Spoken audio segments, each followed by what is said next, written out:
In this economy, when I suggest a high-tech car, you probably blanch at the thought of buying something which costs as much as a foreclosed house. But you can actually roll CNET style for a monthly nut low enough to swing even after you're laid off.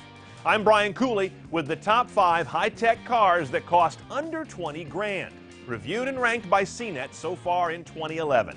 Let's hit the road.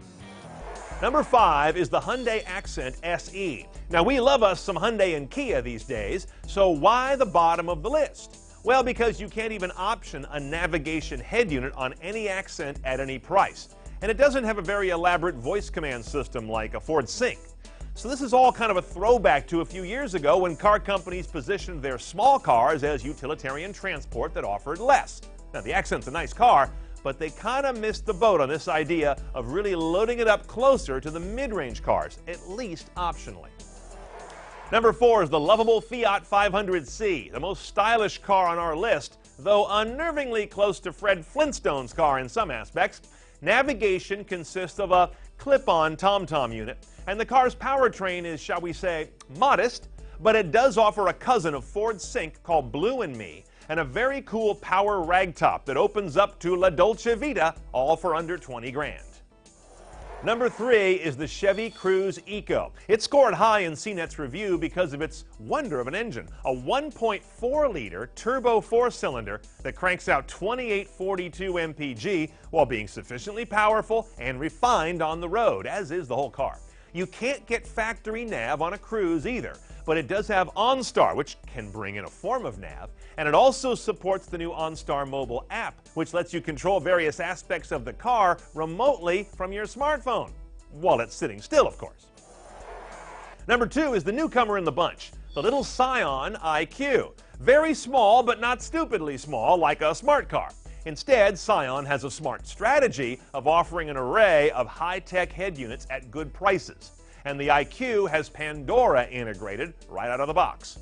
Its little motor's a 1.3-liter engine. It's best in cities, confidence-killing on the highway, and sounds like it's grinding coffee in both situations. But overall, it's an affordable car with interesting tech options and a style that stands out.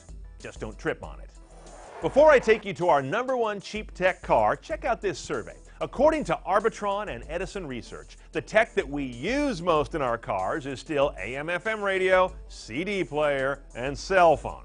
But when you ask folks what they love to use in their car, it's satellite radio, iPod, and GPS.